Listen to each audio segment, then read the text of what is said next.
Tier koso Homa Bay bere nitiere ng'anyo to nyaka sani ka de nitiere en ang'o mosetimore nyaka okinyi ma kawuono to jopiny wacho ang'o kotenore kod ng'anyo manobagi Nairobi odiochieng' manyoro. Ale Bich.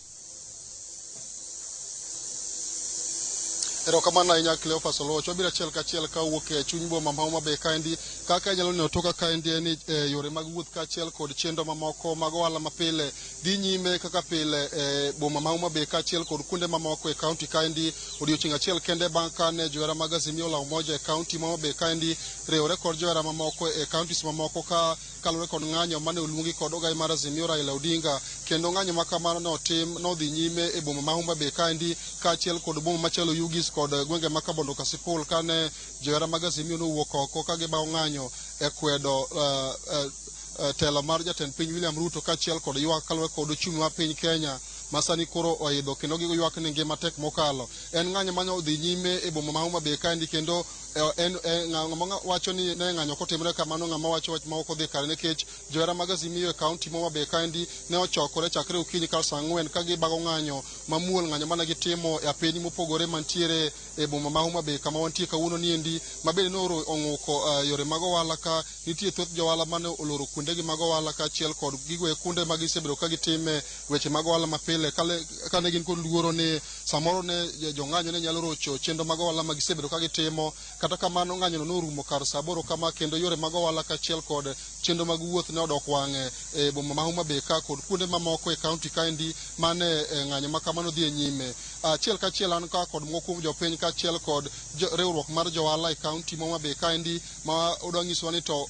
pek mane mana gineno kalore kod ng'anyo manobagi odiochieng' manyoro kendo ne waneno ka ogai mar Azimio osewacho ni ng'anyo manobagi nyoro no endo biro bedo kadhi nyime e Kenya mangima wuok tich ka wuok tich kendo koro wadwa penjo ni to gin kaka johera mag Azimio bende giikore ne wuok tich juma manyien mane oseland ni ng'anyo ma kamano biro dhi nyime. Achiel kachiel an ka kod jakom riwruok johala e kaunti ma Homa Bay kaendi buchago gi nyingi ting'iswa ni ng'anyo manotim odiochieng' manyoro un kaka johala be nitie pek manoyudo kalore kod ng'anyo manodhi nyime Homa Bay kaendi kod kuonde mamoko e kaunti ka.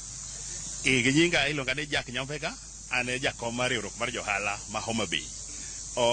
Ng'anyo manyoro nyomiyo jowa oloro but kata kamano wang'eyo ni gima ber kabiro nyaka lit moro bedie. Waduto te wan supporters mag Raila Amolo Odinga and kanyocho wacho ni kawuono bedo nyoro ne bedo holiday nyomiyo waloro kuonde mag ohala duto kata obedo ne wayudo lal to ne watimo gima ne owach go gai marwa Raila Amolo Odinga. Lal to ne wayudo nikech ne ok wayepo to gi sani bende ung'eyo ni joge wasani nyithindo dok e skul ne gisewuok e half term koro challenges to ne wabedo go kaka johala mang'eny lakini kata kamano wabro timo kaka ne wabro timo dwaro mar jatendwa Raila Amolo Odinga. Wabro make sure kata kochako luonge bande wabro dhi ndara kaka ne owachno nikech wan duto kaka wan johala to wang'eyo ni ochumi rach kendo bech gik moko tek ngima tek to mondo kapo ni ng'anyo ni madang mi ngima bed mayot madang mi nyithindwa dhi sikul e yo makare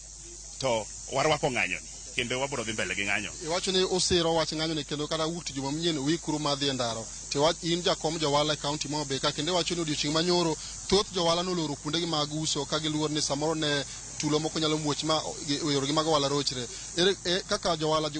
ng'anyo mochan juma manyien bende no kamaendi biro medo ketho yore mag ohala nikech iwacho ni un kaka johala gik masani koro use musebiro kukonyoru go to samolor cha ang'eni johala udo lalo kang'eni ng'anyo ma biro juma manyien kaka johala buneno ka yot biro bedo nu chenro mag ohala motimo. Yot ok dhi bedo nu chenro mag ohala mwatimo kata matin to en ni nyaka watim dwaro mar party nikech dongruok duto te biro kokadho through siasa and wan kaka johala wabe wan e iye wabro dhi ng'anyo chieng' wuok tich. Yes. Erokamano an ka kod mi achiel ibiro chako gi nyingi ting'iswa ni pek mane mano uneno kaka johala Homa Bay ka kalore kod ng'anyo manobagi odiochieng' makiny to bende ng'anyo moluongi wuok tich ka wuok tich orwake kaka jo Homa Bay ka. Gi nyinga iluonga Mary Ogalo. E ng'anyo manyoro notimre wan ne wasupport kabisa kaluwore gi pek ma wan godo kaka mine. Adier ngima tek to tek ne ng'ata ng'ata to nikech waneno ni ka poni wanyalo bedo ni ng'anyo ni kalure gi jatendwa mar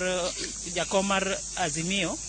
kano okelo paro ni mondo wabed ni wanyalo ng'anyo mondo kapo ni ngima nyalo lokre to lokre kanipo mae wach ma dipo ni president nyalo winjo to konyalo winjo through wuok wa kwa ng'anyo ni to wabro bedo kwa timo mano nikech wan be wagombo ni ngima obed nwa mayot to nikech ngima ok nyal bedo mayot kaluwore gi telo mantie kech wayudo ka e telo ni nitie joma gin gihero mana margi jomoko bede telo kaka gin gidwaro ni gin mondo giwinj maber to jomoko hinyre to nikech jatendwa ma en Raila Amolo to wang'eyo ni odwaro ne ng'ato ka ng'ato ber wabro timo kaka onyisowa. In achiel kuom johala Homa Bay kandi ok ang'e ni chenro mag wandi no dhi machalo nade kalure kod ng'anyo mano bagi chuny boma ma Homa Bay ka odiochieng' manyoro. Bedo ni ne wang'anyo odiochieng' manyoro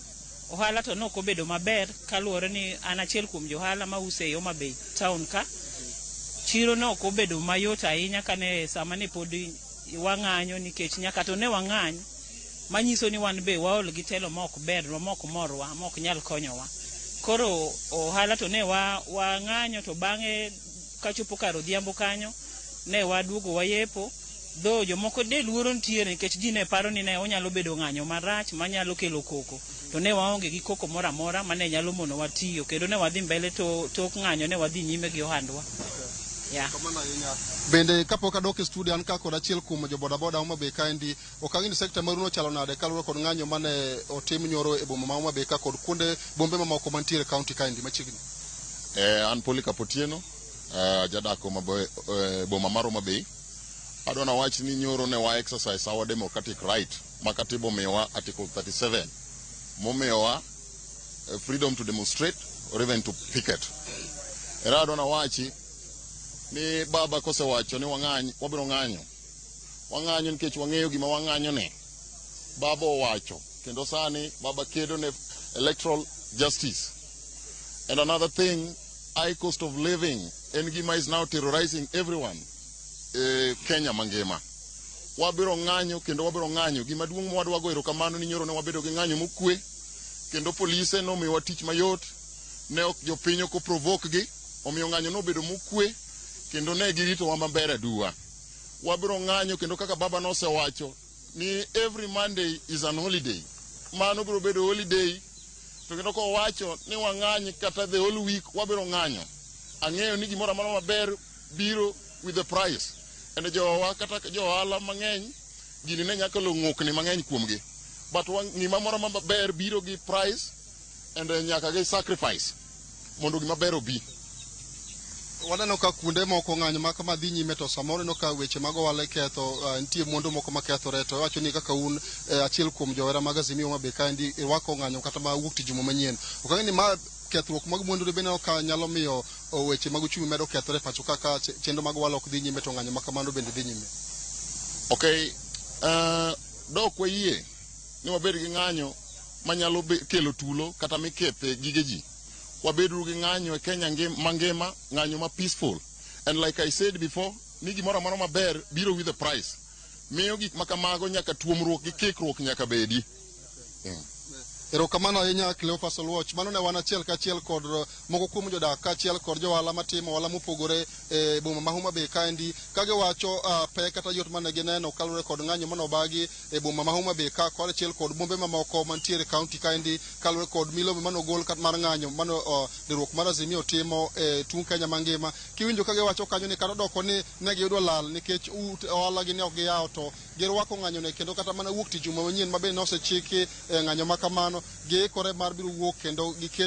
giwuok oko ka gikwero ochumi mar Kenya masani koro orochore pacho kaendi kage wacho ni gin bende kata doko ni ohandgi rochore to ngima oingo gi manyaka giwuok oko kendo riwruok mar Azimio la umoja ka gikwedo piny owacho ma jatend piny William Ruto. Ka kamano aduoke achiel kachiel nyaka studio kawuok e kaunti ma Homa Bay. Nyinga en Ali Abich. Erokamano ahinya Ali Abich kuom report makare. Wacho kanyo jodak e kaunti ma Homa Bay bende osebiro gi paro